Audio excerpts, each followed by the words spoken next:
రాష్ట్రంలో కాంగ్రెస్ ప్రభుత్వం అధికారంలో ఉన్నందున సంగాయపేట సర్పంచ్ గా కాంగ్రెస్ అభ్యర్థి బంగారు గళ్లలక్ష్మిని గెలిపిస్తే నర్సాపూర్ కాంగ్రెస్ ఇన్ఛార్జ్ ఆవుల రాజిరెడ్డి సహకారంతో గ్రామాన్ని అభివృద్ధి చేస్తామని కాంగ్రెస్ సీనియర్ నాయకులు అల్లు మల్లారెడ్డి తెలిపారు. శుక్రవారం సర్పంచ్ అభ్యర్థి లక్ష్మి ఇతర నాయకులు కార్యకర్తలతో కలిసి ఇంటింటి ప్రచారాన్ని నిర్వహించారు. ఈ సందర్భంగా మాట్లాడుతూ రాష్ట్రంలో కాంగ్రెస్ ప్రభుత్వం ఉన్నందున గ్రామాన్ని అభివృద్ధి చేసే అవకాశం తమకే ఉందన్నారు. ఓటర్లు ఆలోచించి కాంగ్రెస్ అభ్యర్థిని గెలిపించాలన్నారు. పంచాయతీ ఎలక్షన్ల సందర్భంగా మా యొక్క కాంగ్రెస్ అభ్యర్థి బంగారుగల్ల లక్ష్మీ దుర్గయ్య గారిని మా పార్టీ తరఫున నిలబెట్టడం జరిగింది.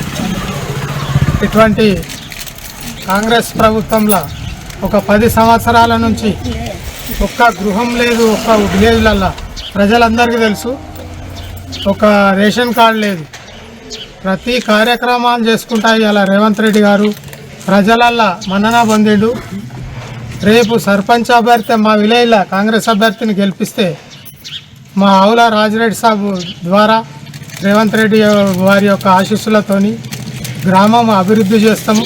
ప్రజలందరూ సహకరించి మా అభ్యర్థిని దిగ్విజయంగా గెలిపేయాలని అందరినీ కోరుతున్నాం.